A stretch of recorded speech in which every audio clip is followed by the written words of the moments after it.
Hello, all you amazing women, and welcome to How to Feel Like a Midlife Goddess. With me, Amanda Ryder, nutritionist and author. Now, I call this podcast How to Feel Like a Midlife Goddess because, let's face it, so many of us don't feel like shining in midlife.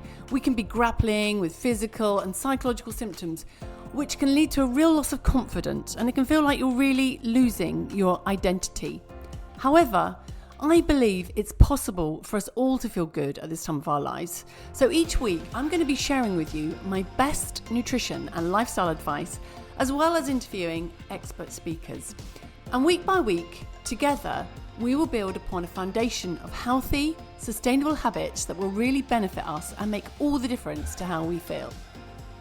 So stay tuned, because this is your recipe for thriving at midlife and bringing out your inner goddess. Hey, amazing women, just a quickie before we start. I just want to tell you about a couple of things you may be interested in. Firstly, did you know I'm running a 6-week online weight loss and stay strong course? It's all about losing and maintaining weight in an intelligent and sustainable way. I work with small groups so everyone has a chance to ask a question.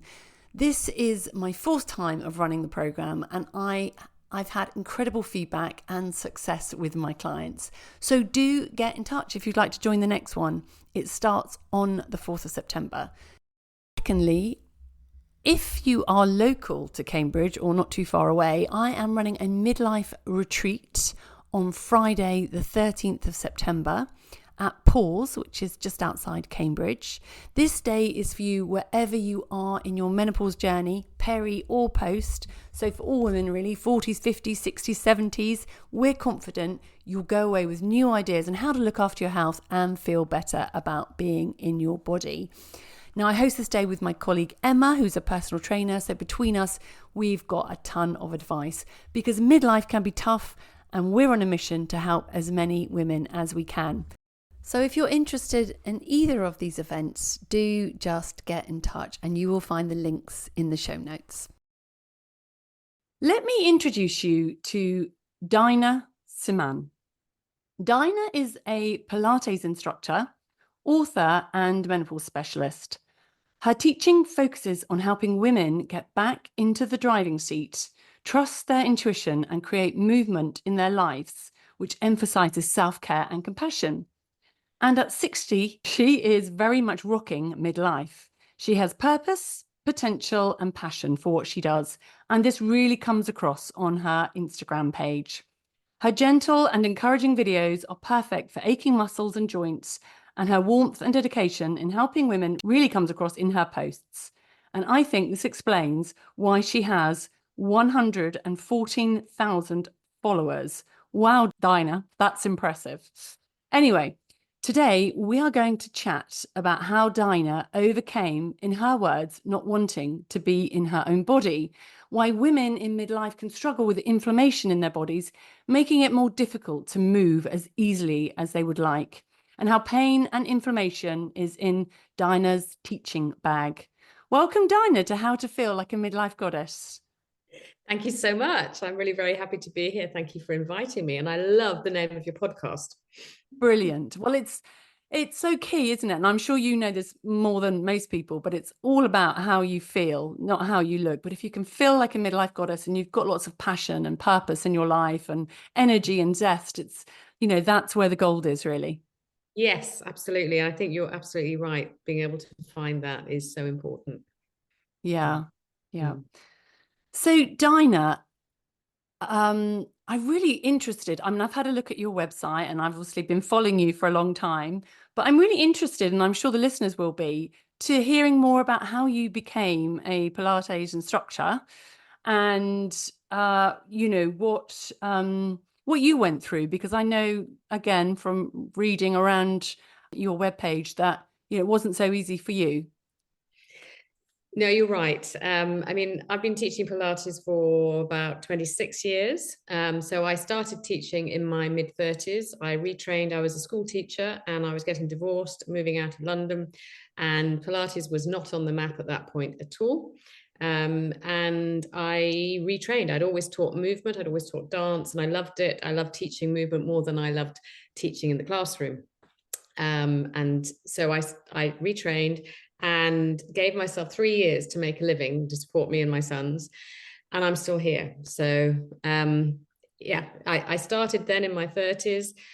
And I became much more interested in menopause as I got older, and also, of course, in with the women I was teaching, because there I was, mid 30s, teaching a lot of women who were older and who were experiencing menopause symptoms. And when I opened my first studio in 2001, it was just before around about a year before the WHI report came out in 2002, which demonized HRT.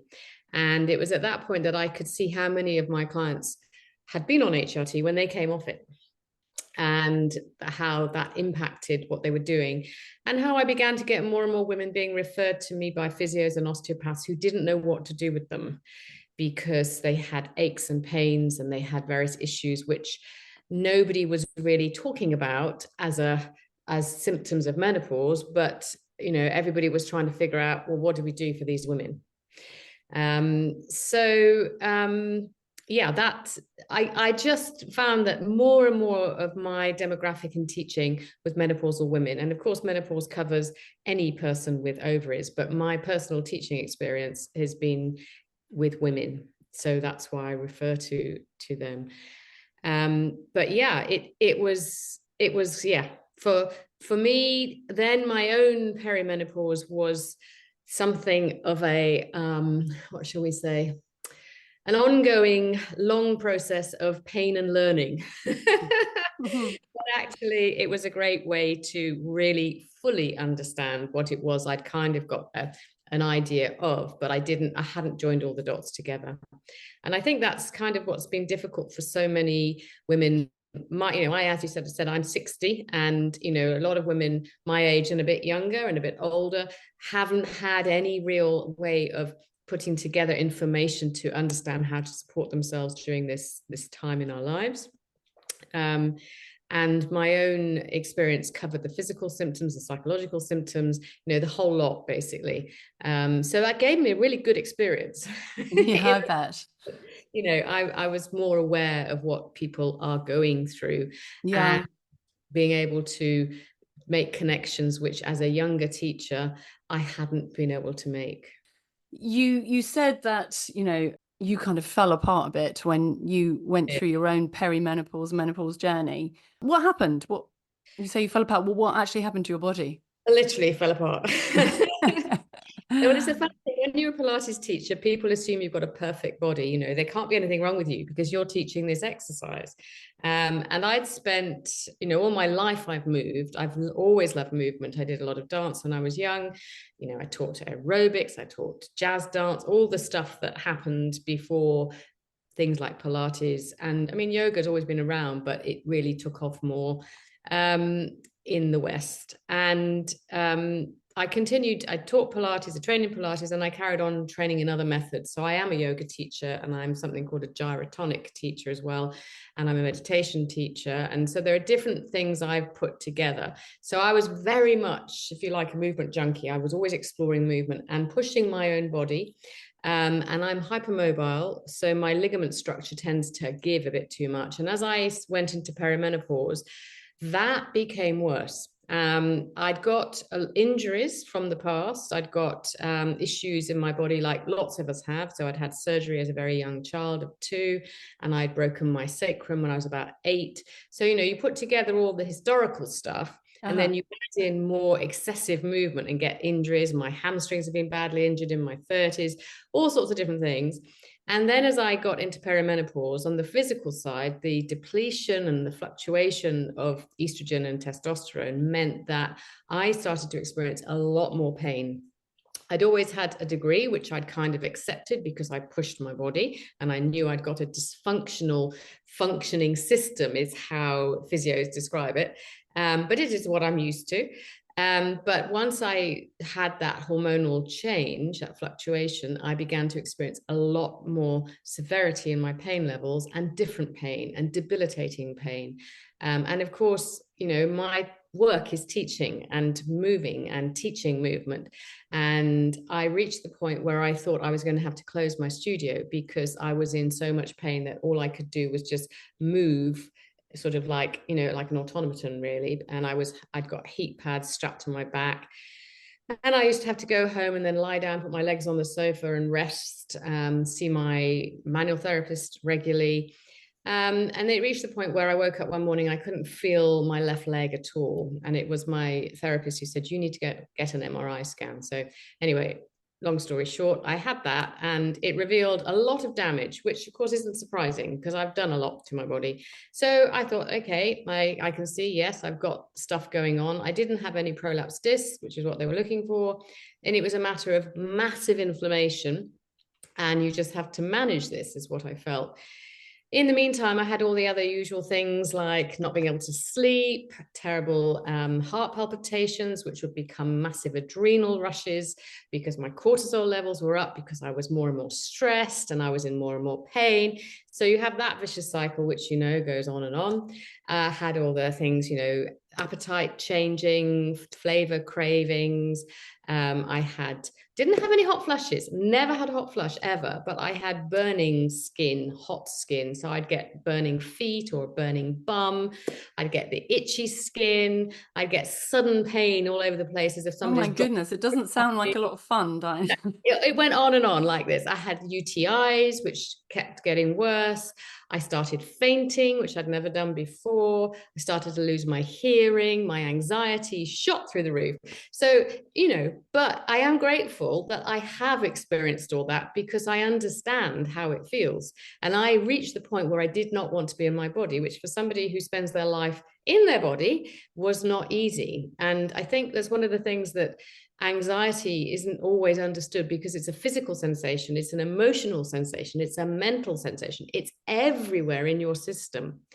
And it was eventually my youngest child, Evie, who was heading off to Greece on a holiday with another family. She was 15 at the time. And my anxiety levels were, I wanted her to go because I've got older children and I know they do this stuff and it's fine, but I was terrified. So that was at that point, I took myself off to a menopause clinic, which ironically I've been referring other people to. But I hadn't gone myself because I think, as happens a lot when we're in this state, we can't actually figure out what to do. We're constantly firefighting one symptom and then another symptom. And my mother had breast cancer. So at that point, I still wasn't clear on whether or not, I thought I probably couldn't use HRT. Anyway, I went and I started HRT, which for me has been a massive bridge to change. That's what began to get my system back down into a much more regulated state. And it didn't get rid of the pain, but I could sleep. And of course, once you can sleep, you can manage so many other things. You can eat better. You can, basically function better. And then gradually over time, I've been told to increase my dose slightly because I started on a very low dose. And that was a big light bulb moment for me because after 6 weeks of HRT, I increased my estrogen I used the gel just by one pump. Mm-hmm. And overnight, the inflammatory pain in my back vanished, literally. Wow. Yeah. So that was, for me, that was a big moment of understanding just how much inflammation can cause pain, which can be attributed to other things. Can you just explain to us, because I know you're really well versed in this, but when we go through menopause or perimenopause, when our hormones are fluctuating, that's when, like aches and pains can start to sort of trouble us. And can you explain why that is? I know I looked on your website and I thought you described it beautifully, but if you could just tell the listeners what actually happens when we have, fluctuating levels of estrogen, progesterone, and obviously gradually the estrogen is just sort of tailing off, isn't it? Yeah. Well, but both estrogen and testosterone are nature's anti-inflammatories. So they are giving us a degree of anti-inflammatory protection. And as we start to lose that, it means that any old injuries that we have or anything maybe that we hurt ourselves during perimenopause that happens, we can feel it more. We literally get more inflammatory pain. And of course, also the hormones are helping to lubricate everything, and we lose that as well. So we start to, our tissue is less pliable, and we don't repair so easily. So the collagen production changes. So basically, our estrogen has been like the sort of fuel for us, and that goes to at different rates for different people.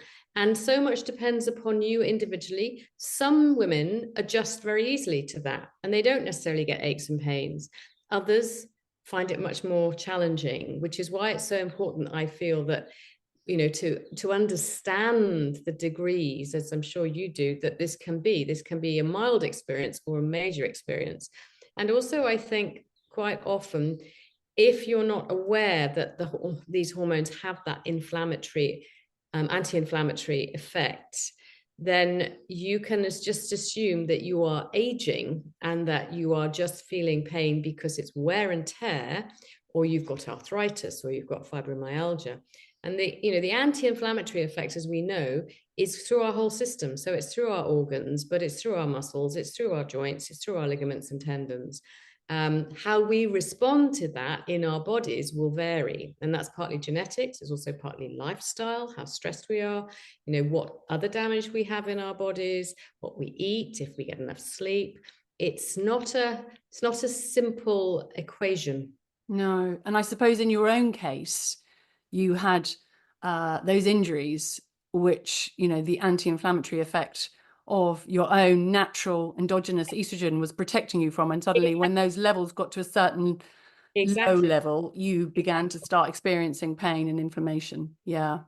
I do feel myself that women generally, I'd say the clients that I see, a good 60% of them will, when they're completing a questionnaire for me, will tick the joint pain, pain that they haven't had before, suddenly with menopause sort of arisen in their body. And sometimes people, they're suddenly diagnosed with arthritis, and it's sort of in their 50s.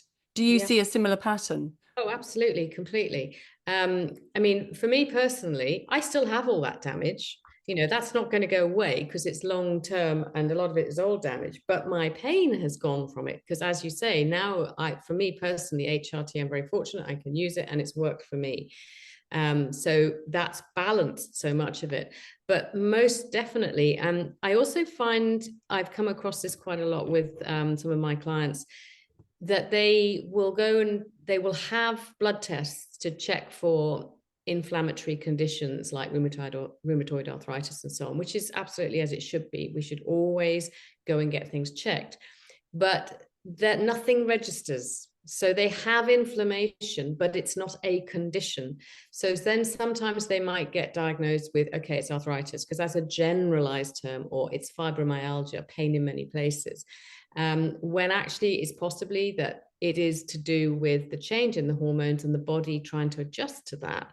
And according to, again, there is such as, a balance between what we take into our body, what we ingest, and whether we have the right balance of things going on and what's happening in our tissue.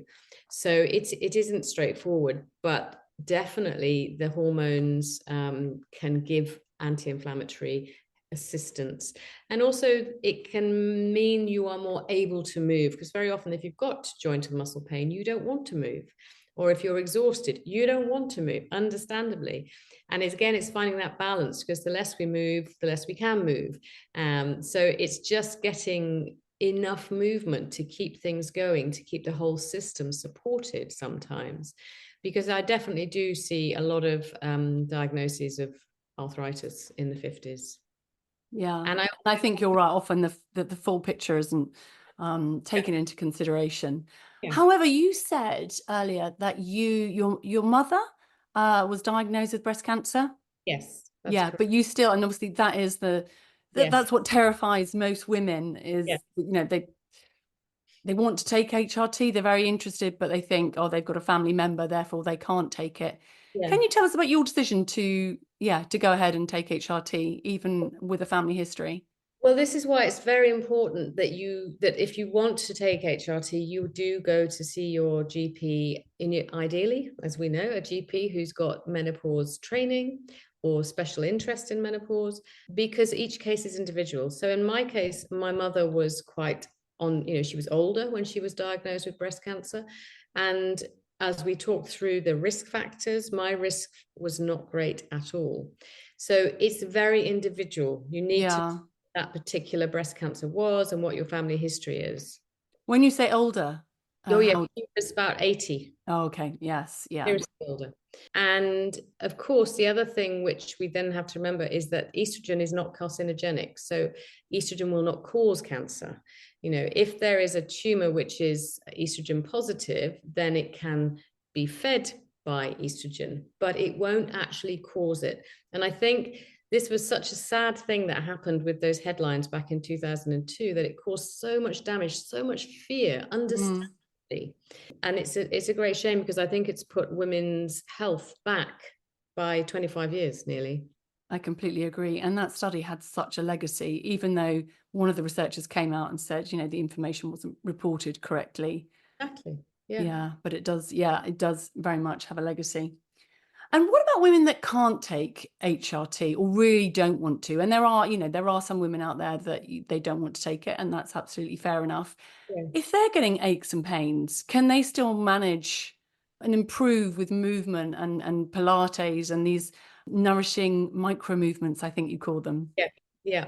Well, again, I think it's a very individual thing. I mean, I always encourage my clients to work on self-care in the sense that, do you see a physio or an osteopath or a chiropractor? Do you have a regular body work session if you are struggling with your body?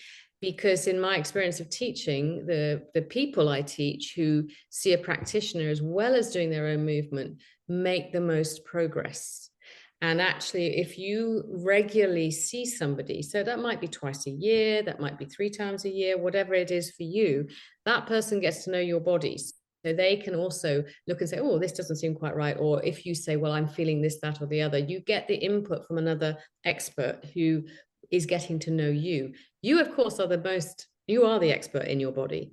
But I think that without doubt, I mean, HRT, don't get me wrong, is incredible. But if you do not work on your lifestyle and self-care, then it's not going to solve everything. It can't. So we have to look at movement, and finding the type of movement that works for you is really important. And if I've come across women who are in their late 30s, early 40s, who've always done really powerful exercise, and suddenly they're getting injuries. And that's a red flag. It's like, okay, whoa, let's just pause a minute and see, what is it we're doing? Do I need to change how I'm exercising? Why am I suddenly tearing muscles? What's happening? Because it can be suddenly getting a problem with the Achilles tendon, or suddenly getting a problem with your shoulder, because there are certain areas in the body which seem to be more prone to issues during menopause when we have that change in hormones than others.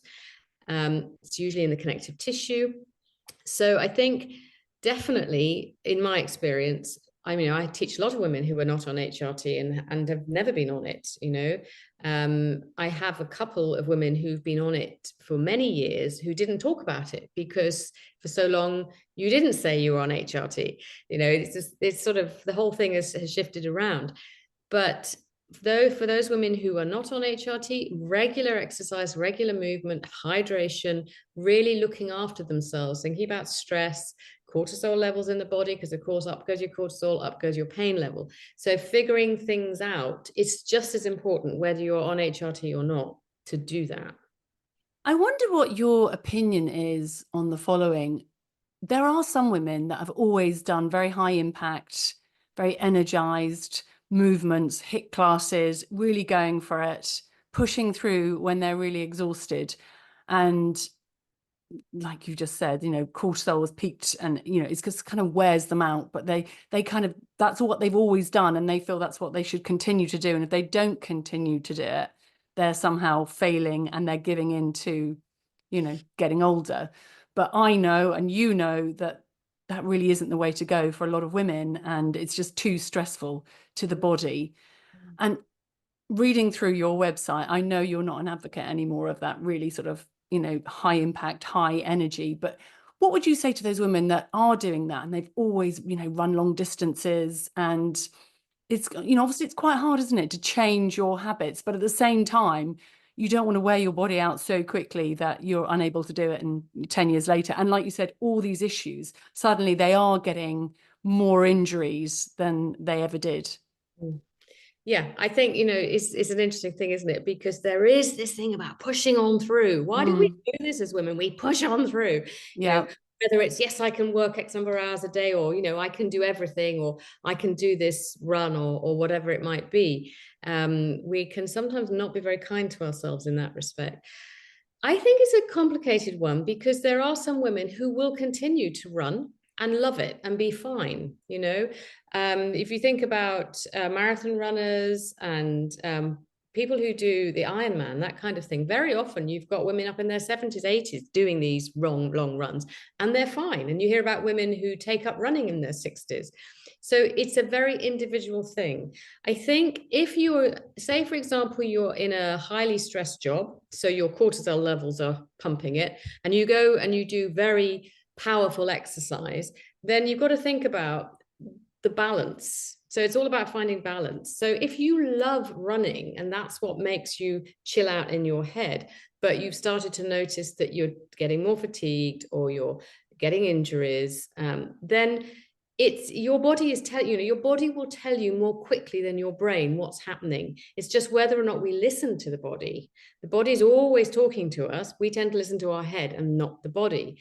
So it's about looking at the balance and thinking, okay, maybe, I still want to do my running. So therefore I need to do some conditioning work. I need to think outside the box a bit and find something else which is going to balance out what I'm doing. I mean, for me, no, I'm not going to be doing, jazzercise and aerobic type style exercise that I did when I was younger because my body cannot take it. So I have to work on movements which are going to strengthen and keep me mobile, keep me functioning, keep me strong. And, the using weights, lifting weights has been shown to be extremely beneficial for women as they age because of the bone density benefits and the muscle strength benefits. And actually feeling blooming good that you can pick up a heavy weight. Also you get a lot of cardio out of lifting weights. So it ticks a lot of boxes. I think it can be difficult in the mind sometimes to switch your style of movement if you're used to a certain way. So maybe you need to graduate. The thing about Pilates now is that there's a very wide choice of how to do your Pilates. When I started teaching, people hadn't even heard of it half the time. But, now you can do not just your mat Pilates. Obviously, I'm here in my studio. I have all the equipment. I've always taught with all the equipment. But now you come across reformer studios where you can do a dynamic class on a reformer. I think you need to learn to know what you're doing, but there are ways of basically weaning yourself out of one type of movement. If it's damaging you, that can be the hardest thing to recognize, that actually you need to shift gear. Yes, yeah, because there's a lot of message, there is a big message out there to lift lots of weights, and Yeah. some women will go and, they haven't lifted any weights ever, and suddenly, start trying to lift 20 kilos in whatever way, and then, it's so hard for them, they don't return to it, or they hurt their back or whatever. And it's all about building up, isn't it? Even though, obviously strength training is fantastic, but you want that sort of controlled environment where you're doing the exercise properly Yeah. rather than, Definitely. And this is why the thing about Pilates, if you consider it as a language, as movement as a language, then you're really learning good body conditioning. You're learning how to work with your alignment, how your joints move, how your spine moves, how your core stability works. So it's like a really good foundation of movement understanding. And you can take that into your lifting. You can take that into anything. But if you have your form first, then you can add to it.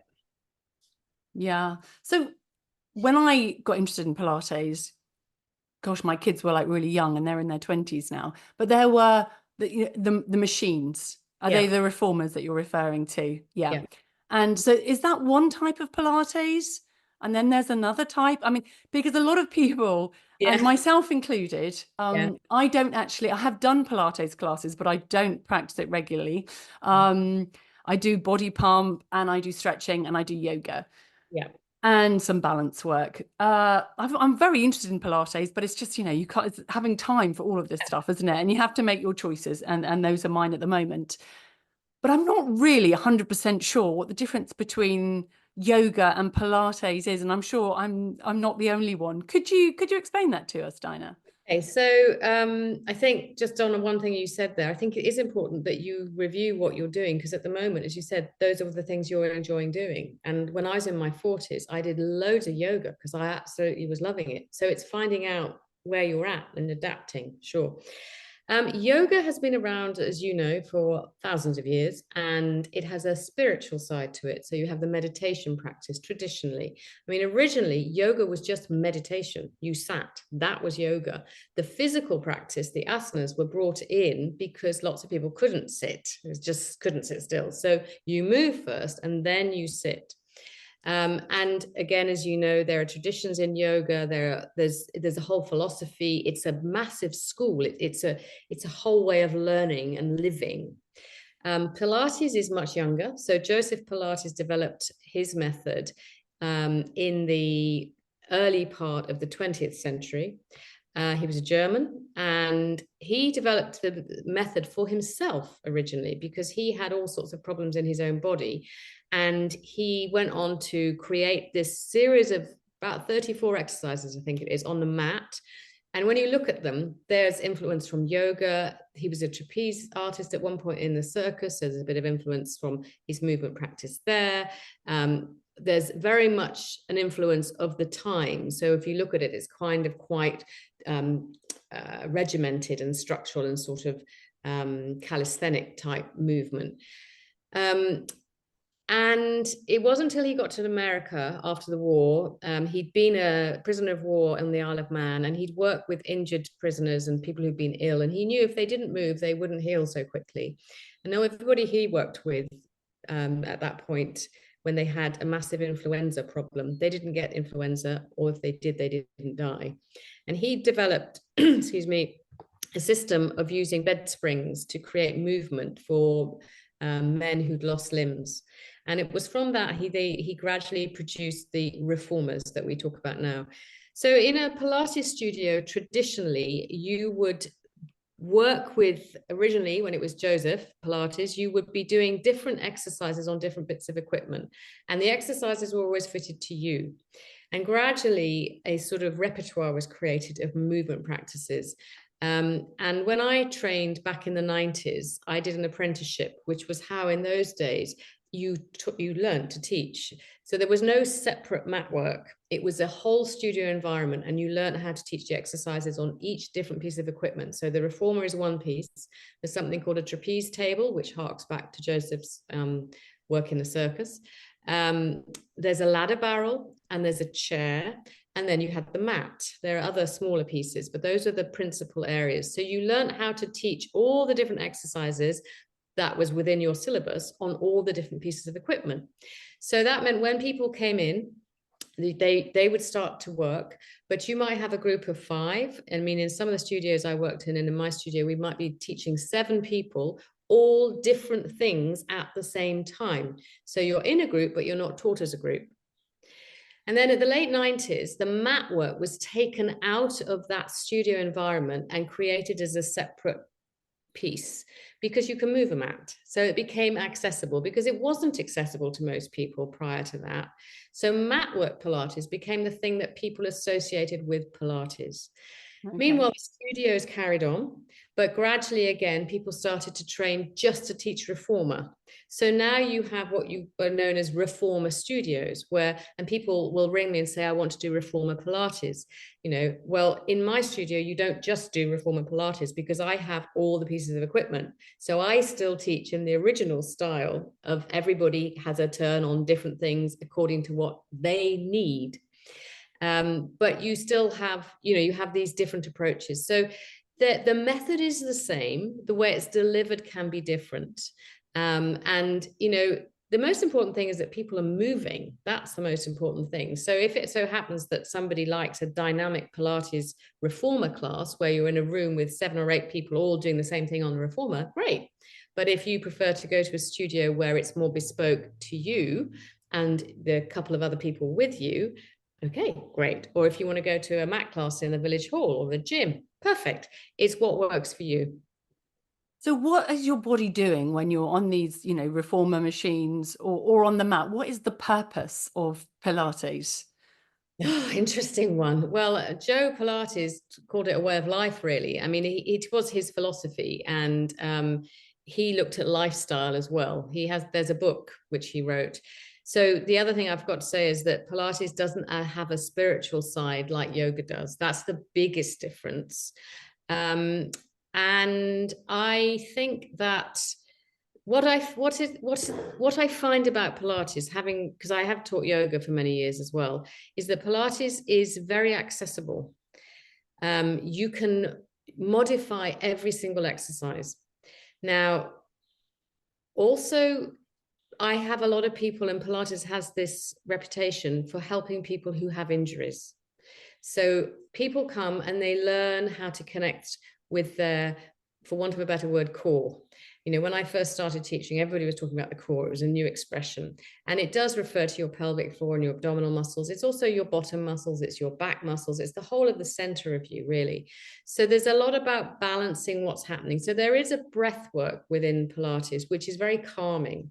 So you're going to work on that stability and that calming sense as well. But you start to build on your strength. So every element really that we need to work on in our post-menopause, perimenopause transition is covered by Pilates. And it teaches you how to move your body with care, consideration, but also with a view to where can I take this? Do I need to up this or do I need to tone it down? So it's a very practical method to me because it allows people to understand how to work with their body. So you learn the exercises, and I very often encourage people to keep practicing a particular movement. So they have their toolkit. Because for me, it's about knowing, okay, I feel a bit yucky in my shoulder. What can I do? Okay, yes, I'm going to do that exercise I did in class, whatever. So it's a practical, I haven't ever found the right word for it really, because it's more than a toolkit. It's a movement support, if you like, which you learn to feel. Because people will say to me, how do I know I'm doing it right? Well, the more you start to work with your body and listen to your body and tune in, the more you go, okay, yeah, no, that feels right. I know I'm in the right position, or that doesn't quite feel right. What do I need to tweak? So it helps you with your own body awareness and being in your body as well. So it sounds like it promotes strength training. It's quite controlled, so you're less likely to have an injury. Do you kind of get sweaty and like out of breath when you're doing Pilates? It really depends. So, for example, on the reformer, there's something called a jump board. So you can jump. You're lying down and you're jumping up and down with these springs. Yes, that gets very cardio. You can make that cardio for sure. Also, in the way I teach my online classes, the Zoom classes, which is Menopause Pilates, we do a lot of standing work. So we do a lot of things like sit to stand, functional movement. We incorporate lunges, all these kind of movements as well, which are so important and are part of the repertoire, but we focus on them to work on some cardio. So yes, strength, mobility, flexibility, but mobility probably a bit beyond flexibility because you have to be a little bit careful, particularly in menopause, if you're hypermobile, finding out what's happening in your particular body. But also learning how to use props to support yourself. So stretchy bands, for example, a great way to assist yourself to achieve something. Because a lot of the time we think, I can't do that. But actually, if the movement is modified and you're given a support, maybe you can do that. So definitely body awareness, strength, mobility, balance work, coordination. There's a lot of both of those involved. These all sound so crucial for getting older and They are staying strong and vital, and things that go, don't they? They do go if you don't practice them, like the balance and and the strength. it is a movement practice. I mean, I've taught women in their 90s, Have you? Wow, okay. I've got one of my clients who's been with me for well over 20 years, and she's now 83, and she's got a hearing issue, so balance is a little bit more tricky for her. But if I have something new to try, I'll give it to her because she wants to Uh-huh. go, you know. Brilliant. It, So it, there's hope for all of us to still be, oh, moving fluidly in our 80s and definitely. perhaps 90s. Yeah, amazing. And so if somebody wants to take up Pilates, is it something you have to practice, more than once a week, 3 times a week, or is it a case of, again, what do you need as an individual? A bit of both, because what is Okay. about what you need as an individual. It's a funny thing because I've often over the years thought, wow, it's incredible. I have people who come to the studio, they do it once a week and it makes a difference. They're like, wow, how can it make a difference when it's only once a week? But it does. Yeah, everything helps, doesn't it? Every little bit. Exactly. I mean, in an ideal world, we all of us move every day, whether that's going for a half-hour walk and then the next day doing some strength work. We balance it out because we need to keep moving. And as we get older, we actually have to work harder in some ways because Yes, yeah. we lose muscle mass. And so we need to think about our diet and we need to think about our movement to make sure we can maintain muscle because it's so important in terms of supporting us as we continue in life. So I think the answer is if you love doing Pilates, you'll practice it more yourself. I think one of the hardest things for people, for women that I teach, some of them have to come to class because if they don't come to class, they won't do it. And they don't. I have had so many women over the years who hate exercise, so they come to Pilates because then they are given things to do and they're checked and we communicate. And I know they hate exercise, so we have humor in it. It's got to be fun. That's the other thing. Then I've got other women who are absolutely fine. They want to just do it online because they are self-motivated to be able to do that. Ideally, you do it more than once a week, but it's got to be something that you want to do. What can you add in rather than forcing yourself? Okay, I should be doing this. I mean, I have in the past, I've had women who've come to do Pilates and it's very clear to me they don't want to be there. And so I have said, look, I just don't think this is for you. I think maybe you should go swimming or try something different. And they've gone, okay, yeah, no, you're right. Actually, I'm doing it because I've heard I should be doing it. Well, that's no way to do it. You have to want to do some form of movement and you have to find what it is that gives you joy or makes you go, okay, that's interesting, or clicks, or I feel good, that feels nice. It's got to feel. Yeah, that's so true, isn't it? And you just won't continue to do it if it's a chore, no Yeah. matter how much you know and how educated you are, and that it's going to improve your health. So, Dinah, what would you say to, yeah, I do see some women, and I'm thinking of one in particular now. She wants to be really active. She has joint aches, general joint aches, and I think she does have a problem with one of her knees. How would someone like that move through that? Because she wants to carry on moving, but it's painful and it's not Mm. much fun because, her joints do ache. Mm. Yeah, how could she move through that to keep Well, moving? mixture of Makes things. sense. Yeah, absolutely. So, for example, when I have women who are in that kind of a situation, we will maybe work on finding particular movements which are simple to do, but we'll work on strengthening. Say, if you've got knee pain, the first thing you want to do is make sure your quads are working, because very often, if you've got knee pain, your quads, top of your legs switch off. So it's just really monitoring that you're getting the muscle activation. I'd always encourage somebody to see either a physio or an osteopath or chiropractor, whoever helps them, or massage, something which is going to help with discomfort. Obviously, if somebody's open and able to take HRT, it's something to consider because it can really be helpful. Clearly, the diet, what you're taking in, is very important as well, to find out whether you need to change things or whether you need any supplementation. And obviously, you see a nutritionist for that. But I think I would say if pain is the issue with movement, then very much, and you want to go through the Pilates route, you need to start, if you can, with a one-to-one, or maybe if that's too expensive, share a session with somebody. Because a lot of the time when we're in pain, we get more tension and we get fear. And both of those create more pain. So it's about starting to trust that you are going to be able to move again. Because I completely lost trust in my body, even though my body knows how to move. because I knew everything was hurting. And I see that a lot. And so actually getting women to calm down, to breathe, to start to make very small micro movements which don't hurt, so they start to enjoy movement again. Trying to look at it with curiosity and care rather than angst and I've got to do this and I'm never going to be able to do this. And if I don't start doing this, trying to calm that down and go from a different angle. And look at it as a long-term project rather than this has to happen now. Because we have this notion of, you go to the gym, you do your exercise, bump. It's like it's a separate thing from you. So how Yes, does absolutely. it happen? Yeah. Because we are constantly in our bodies. So it's another reason I like the movement snacks, things you can do wherever you are, because it just reminds us that we have a body that we inhabit. And actually, if we're careful with it and gentle with it, sometimes I find with some women I teach, it's actually about getting them to recognize that they are making their body work too hard. So they're increasing the pain. They do everything with too much energy and too much yes force. Yeah, too much intensity. And soften it all, pull back a bit, change the range, change the tone, listen. It's like a radio frequency. You've got to tune in. Yes, absolutely. And that sort of, you need to slow down in order to do that, don't you? And I love the phrase that the body, I think it's a book actually, isn't it? The body keeps a score. It does. And it's so true. You can't just live up here in your brain and expect your body to keep functioning.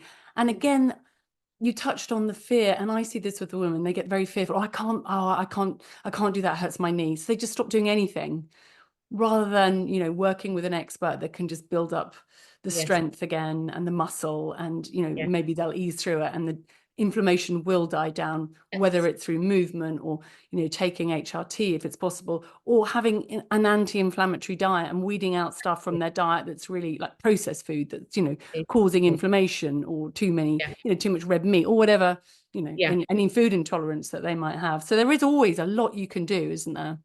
Definitely, without a doubt. And I think it's also important to remember that things change. One thing we know for sure, things change. They don't remain the same, even though we think they're going to, they don't. And sometimes I can have people who say to me, women who say to me, oh, I've just realized that's not hurting. They forget, or, I've just been able to do that. And so to be able to also measure, to be able to say, okay, when you came in, we couldn't do that. We couldn't go anywhere near that, but now we can. And it's an encouraging the tissue, because our connective tissue, our fascia, needs time to get moving again. So I do think that if you can work with a teacher who can break the exercises down and find the way in for you, it's finding the starting point for you is the key thing, to then gradually build on it. Yeah, I totally agree. And I think there's a danger, and I've been there myself, that you hurt yourself or you have a pain and you think, oh, well, I'm in my 50s now, so it's just wear and tear and that's the way it is. But in reality, if you were 25 or 35, you'd be, okay, I'm going to go and see a physio.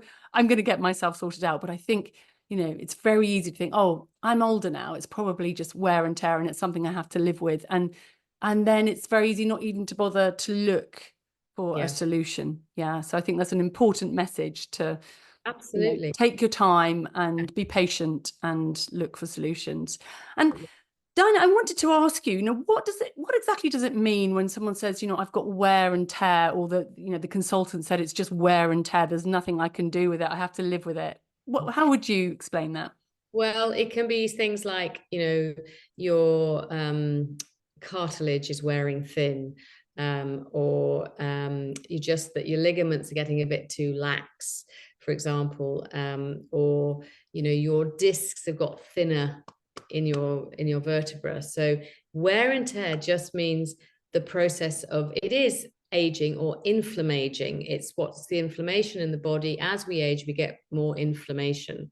So that's why the whole package is important. So if you have got arthritis, diagnosed as arthritis, then that doesn't mean to say there's nothing you can do. If you've got wear and tear, it doesn't mean to say there's nothing you can do, because you can look at what you're eating, you can look at your sleep, you can look at your stress. All the environmental factors matter. Of course, there's genetics, and that has a factor to play without a doubt. And some people are more prone to arthritic conditions than others.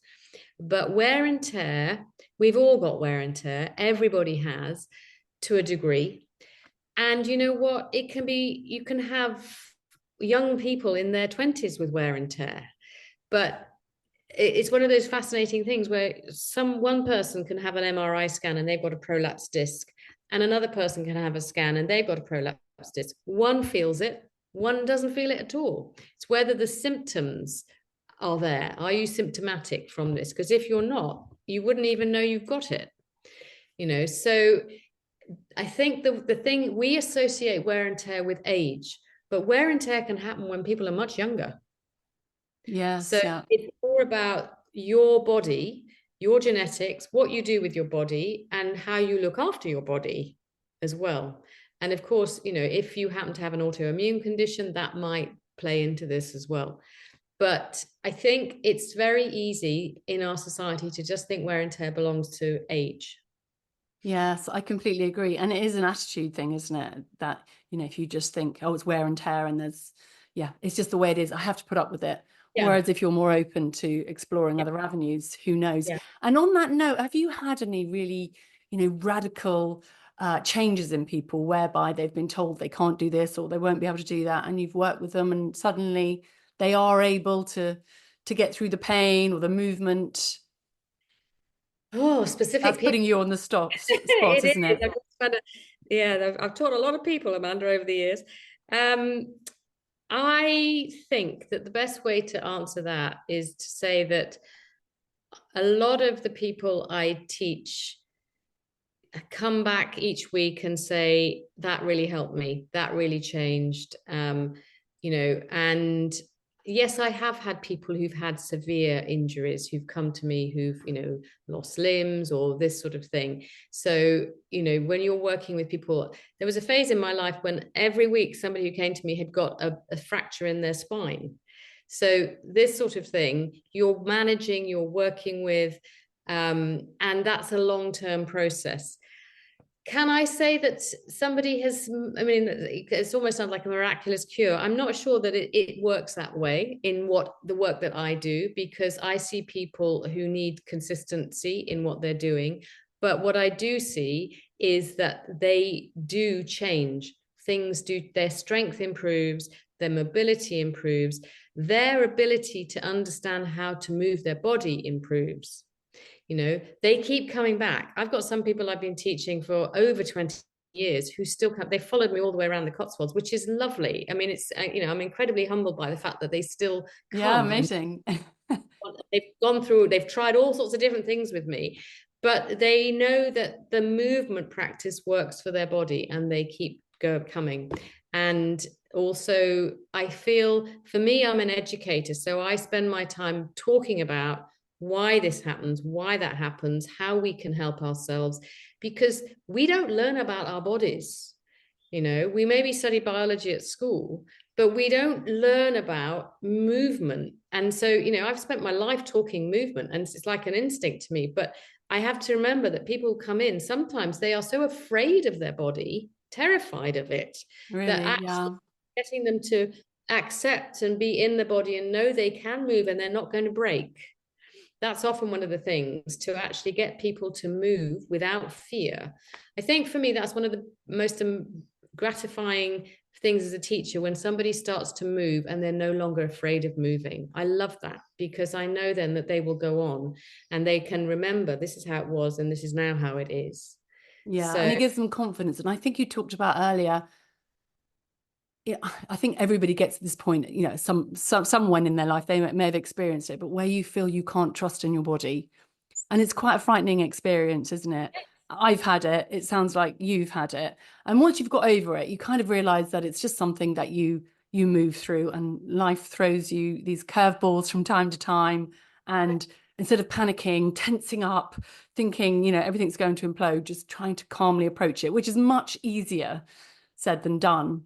yes. But again, I think and I see this in older women, especially if they haven't continued to move. And, let's face it, a lot of us are quite sedentary. We're sitting in front of screens for hours and hours. And you do that, you think, I'll just do it for this week and I'll start exercising next week. And then it's a month, it's a year. And I see some women that are, like you said, frightened of moving their body or going to a class in case they embarrass themselves because they don't feel fit enough. But of course, over the years, that can really, Oh, totally. weaken their bodies, can't it? Completely. And I think, also if women in the menopause, they often get in the menopause transition, post-menopause, they might get a diagnosis with osteopenia, osteoporosis. And unless that's actually talked about, that can terrify women that they're going to break if they do anything. Yes, yeah. So learning and understanding what it means. I think for me, the great thing about this phase in life is actually it's an opportunity. It's another opportunity for self-responsibility. That doesn't mean to say you don't get help, because we all need help. We're here to relate to each other. Everybody at some point in their life needs help. We give help, we receive help. But we are self-responsible. And although that's the message for our entire lives, every now and again we have something which will happen, which will reinforce that. And I think menopause is one of those times, because we have to recognize what we need, what we want. And yes, often it's a compromise, because so much depends on where you are at in your life, what your circumstances are. But I think with the movement practice, most definitely, the less you move as you get older, the less you can move very often, and the more fearful you are of moving.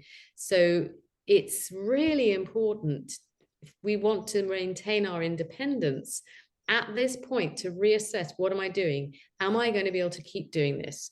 Okay, maybe I need to readjust, because of course there's always going to be a time when we might want to try something else. Maybe we want to try Tai Chi or a different movement practice, but keep moving, because it Yeah, not only absolutely.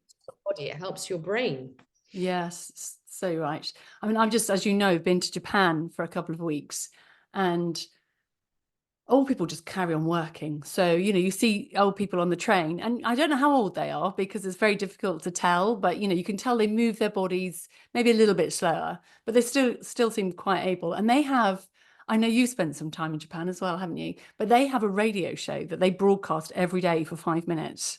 And everybody does it. It's broadcast in schools, in care homes, in the workspace. It's like very inclusive from very young to very old. And they do seem to be stronger and have less incidence of osteoporosis. And I wanted to ask you about osteoporosis. Obviously, it's a fear for all of us. We know as we go through menopause and become postmenopausal and our estrogen levels are lower, whether or not we're taking HRT, they are usually lower, aren't they? And that's a major risk factor for osteoporosis. Does practicing Pilates regular, will that help you stave off the risk, if you like? Good question, because it's a very good question. Actually, it comes up quite a lot. Not a straightforward answer, in that it depends what kind of Pilates you're doing. So, if, say, for Okay. example, you are doing reformer Pilates and that's the style you love, so you're on the bed and you're working with springs, you're not on the ground necessarily. So more and more there are movement practices on the reformer which are reflecting the need to use the ground as well as the bed more, because you want bone load on the ground. And the springs are great, don't get me wrong. The great thing again about Pilates is that you learn form and technique, which you need, because you need muscle strength to go with the bone strength. They have to go hand in hand.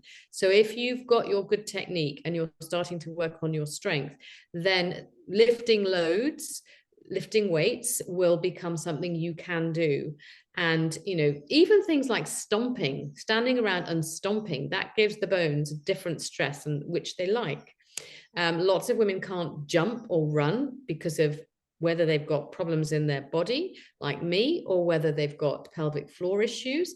You're always trying to, I think that's one of the things, you're always trying to balance the different issues. So I've always had quite complicated clients who come to me. So although we might have this exercise, which I know is great for osteoporosis, or I know it's great for your pelvic floor health, does it cross over both? Can that person do it? Have they got any other injuries somewhere which preclude them from doing this exercise? It's never quite a straightforward pattern. So yes, Pilates is good for muscle strength and bone strength, but you need to make sure that you do start to add resistance in. And so on the mat, that might be using hand weights, small hand weights, or leg weights, or it might be using stretchy bands. And on the reformer, using heavier springs sometimes, but definitely doing movements which go from the ground and back up to the reformer, for example. So you're kind of working against gravity. Yeah, you've got to load your system. Things, but you have to load it in different planes of movement as well. So, things like bridging, things like back extension, all of these will give a different force to the structure which it needs. So variety in the movement, planes of movement, direction of movement is very important as well.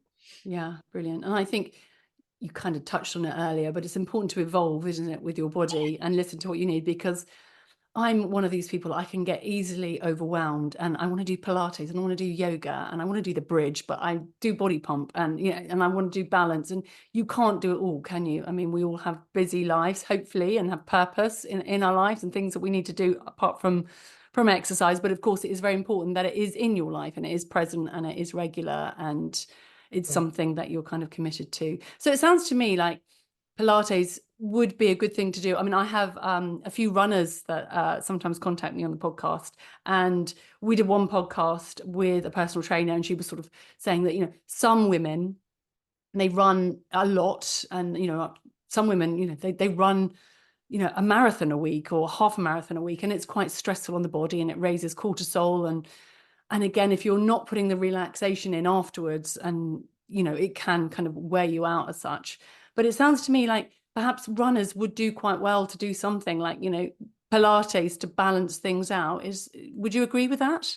Yes, I have over the years, and now too, actually, I have runners. So I can think of one in particular in her 60s who runs a lot, but she does Pilates as well because it balances everything. And actually, she feels it improves her running because her body's moving in a more fluid way.